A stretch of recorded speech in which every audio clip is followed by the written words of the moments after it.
Hello guys from Plant Reviews. Today I will talk about 26th of May and I will talk about the Lupinus polyphyllus, the many-leafed lupin, also called big leaf lupin or large-leafed lupin, or also more simply, simply blue lupin, for the most common color that this plant blooms. This lupin is a native of North America, from the western part of North America, precisely from southern Alaska to California. It commonly grows near streams and creeks, so in pretty moist habitats. And that's a thing that I found also very important when in cultivation. I have been cultivating it from seeds in a pot, and as soon as the ground starts drying up a little bit, both the flower spikes and the leaves just gets very droopy. So it's really important to keep this plant moist at all times. Not waterlogged, but yeah, moist. This is a perennial herbaceous plant that it can be up to 1.5 meters tall, and the leaves are palmate with leaflets, usually between 9 and 17. Most of the leaves in my plant are about 13 leaflets.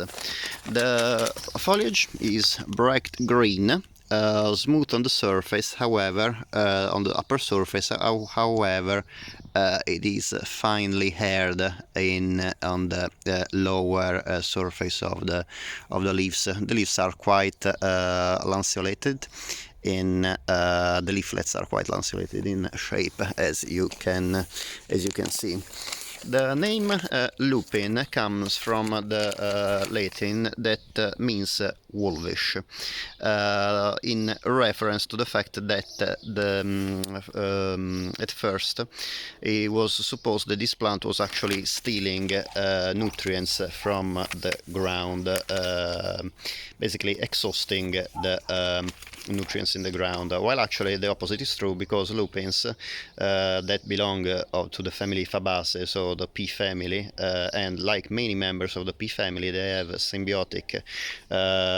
symbiosis with bacteria, and they actually improve the ground because they are able in this way to fix nitrogen. This lupin, the Lupinus polyphyllus, is a species that is also the ancestor of many garden varieties. These lupins are very beautiful because of the flowers, but the problem is that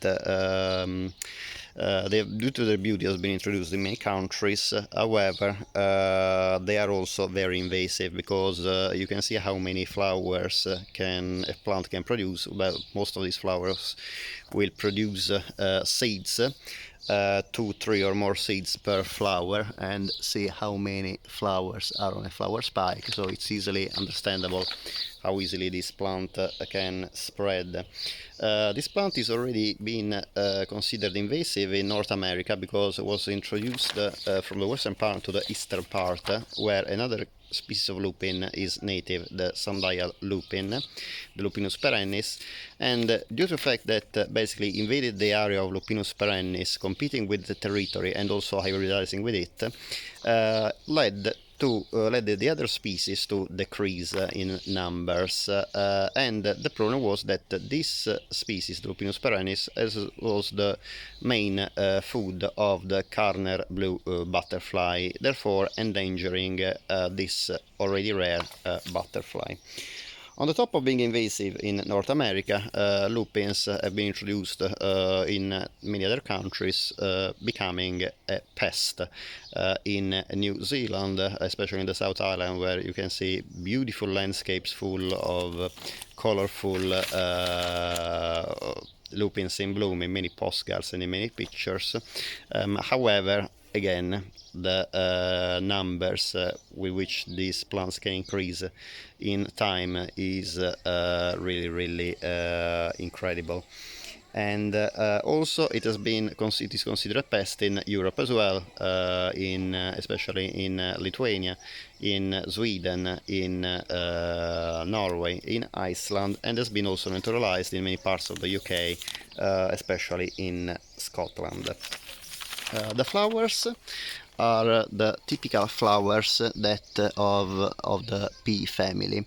They have 5 petals. I am trying to show you the flowers that are arranged in this way. The upper petal basically is called the upper petal is the banner, and it has a differently colored area that is kind of dot, and this basically you can see in this purple area that basically stands out against the blue background of the rest of the flower.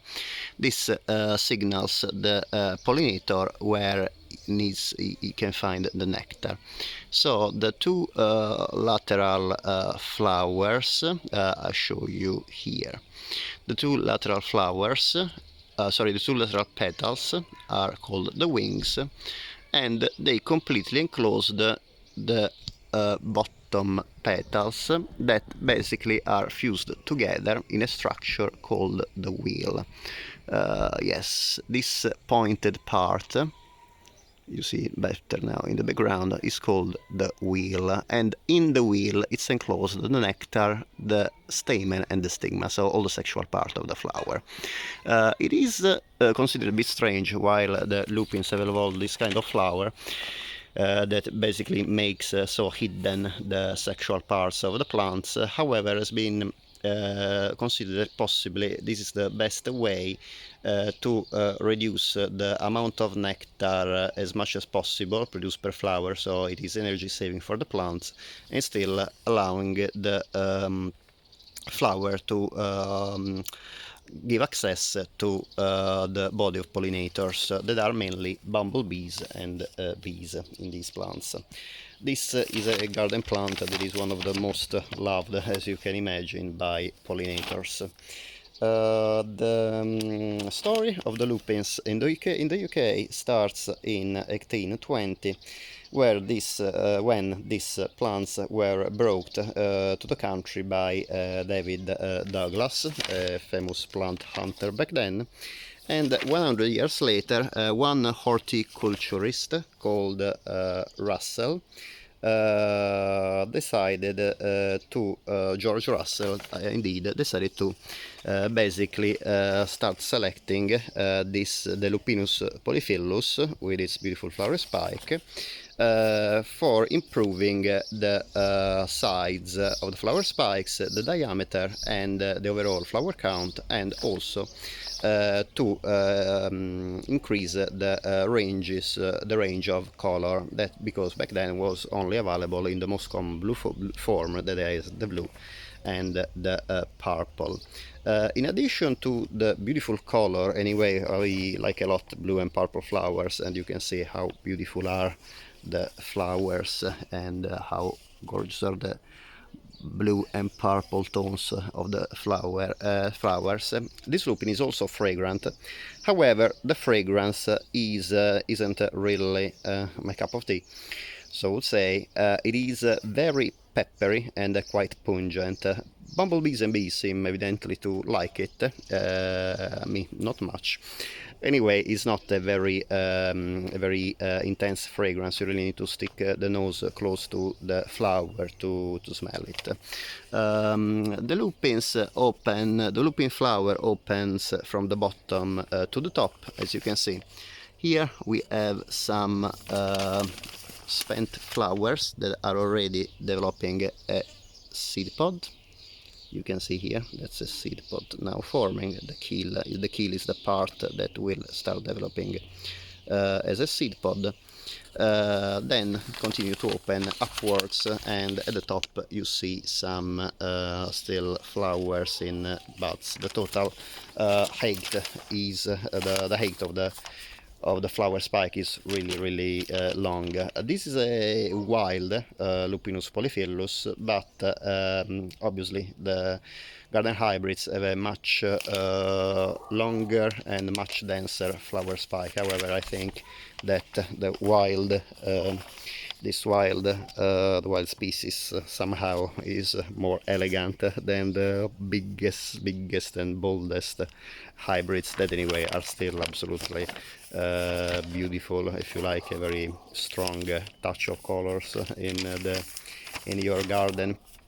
Talking a little bit about these hybrids, I go back to George Russell. He started selectively to hybridize the Lupinus polyphyllus, the many leaf lupins, with other lupins, including Lupinus notcatensis and Lupinus arborus, that I have actually two plants in bloom at the moment.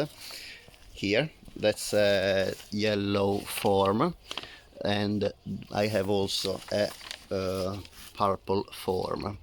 You can see it's a much more bushy plant, and it can grow up to 1.5–2 meters tall in a bush. These are also seeds that I planted last year, and the violet form bloomed this year, while the yellow form bloomed already last year, but obviously with a couple of blooms, but obviously this year it produced more blooms. As you can see, these have, especially the yellow, but also this polyphyllus have a white form as well, contributed to increase the color range in the hybrids. Unfortunately, that's a note I put, they couldn't increase, or probably George Russell didn't really bother too much about the fragrance, because Lupinus arborus is one of the, unlike the polyphyllus here, is one of the most gorgeous fragrances among all the plants I have in the garden. It smells like freshly washed clothes, if you know what I mean. And it is really nice, the fragrance. However, well, I suppose you can't have everything in a plant, and the Lupinus polyphyllus is still a very beautiful plant, and also produce, as you can see, many more flowers per flower spike than the Lupinus arborus, than the tree lupin. So Russell decided to continue hybridizing and selecting the best flowers and color ranges. He really didn't like the blue and the purple because they were obviously very common back then. He concentrated more on pinks, yellows and reds. And he started breeding just at first, probably for himself, but then was convinced by the nurseryman James Baker to show the plants to the public. So these two men worked together and improved the plants until they finally decided to show them at the Royal Horticultural Society show in 1937. And they won several awards, and Russell became very famous in UK and abroad, and some of the most famous lupin hybrids and lupin varieties still nowadays are the so-called Russell hybrids.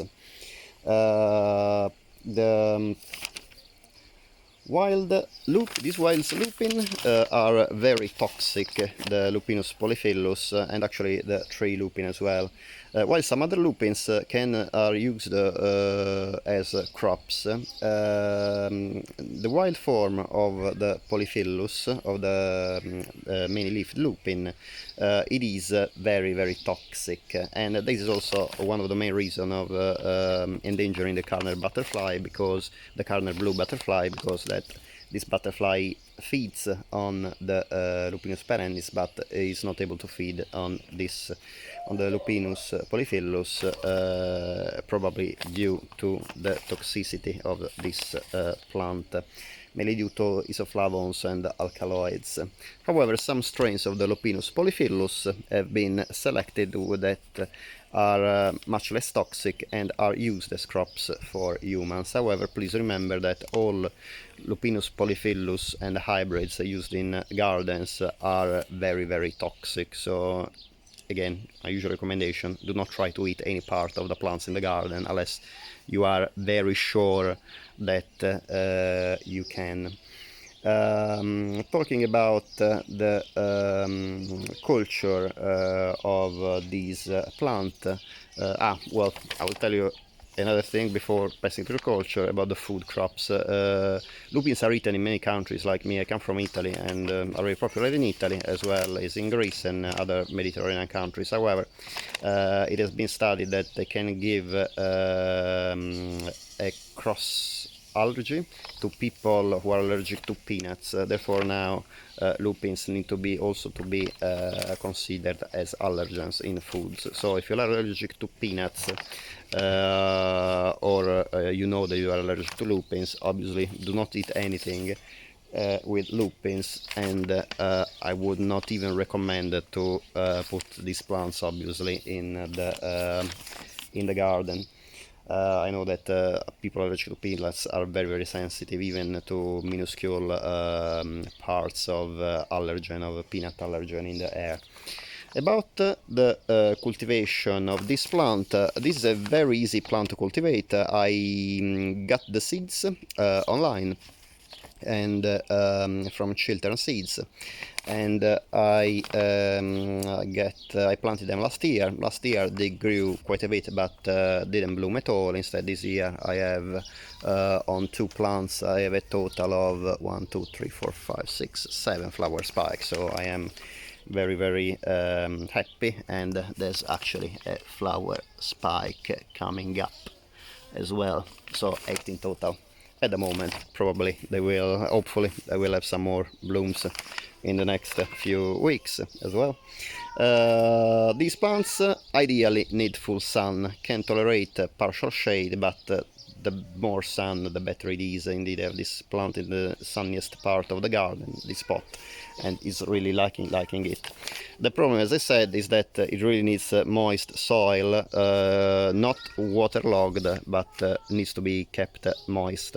And indeed, if I am late just for a couple of days, the leaves start drooping as well as the flower. Instead, I watered this plant just yesterday. You can see how beautiful and direct are both the leaves and the flower spike. It is a great plant if you want to add some vertical, a vertical statement to the garden, so to say. And again, if you like purple and blue colors, the wild lupins, the Lupinus polyphyllus, it is probably one of the best plants you can put in the garden. Loved by pollinators, the color is beautiful, and very long flower spikes are extremely elegant. You can find also hybrids, the garden varieties like the Russell hybrids, but many other varieties like the Tutti Frutti or the Gallery lupins that have many different colors, not only purple and blue, but they come in pink and yellows and reds. Definitely they are great plants as long as you put them in a sunny spot with moist soil, well drained but still moist. They will be very happy, and they are obviously best in the border, in the middle part of the border or the back part of the border. However, I found them growing quite happily in pots as well. One recommendation is that once you plant the lupin, avoid to moving it, dislodging from the place that you planted, because this is a taproot plant, and the taproot plants are roots that are very sensitive and can break easily. So if you are not sure where to plant the lupin, leave it in the pot until you are very sure where to plant this perennial plant. Another consideration is that this plant is deciduous as well, so in winter goes dormant and it will have no leaves that will sprout in spring. Another consideration is careful of 2 pests in particular. Snails, especially when you plant the seeds. If you are growing lupins from seeds, they will just eat all the leaves. I lost many lupins. last year, many seedlings because eaten by the slugs, and also another pest that really enjoys lupins are aphids, both in the polyphyllus and even more in my tree lupin. They just go crazy for the flower stems, and well, actually I can show you now. As you can see, I need to treat them. You can see how many aphids I have on this flower bud. So keep up with watering and pest treatments. These are the main, my main recommendations for this beautiful flower that I'm sure you and your guests will enjoy a lot in your garden. I hope to see you next time. If you enjoyed the video, put a thumbs up. If you didn't like it, put a thumbs down. And if you would like to support the channel, it would be great if you can please subscribe. Bye!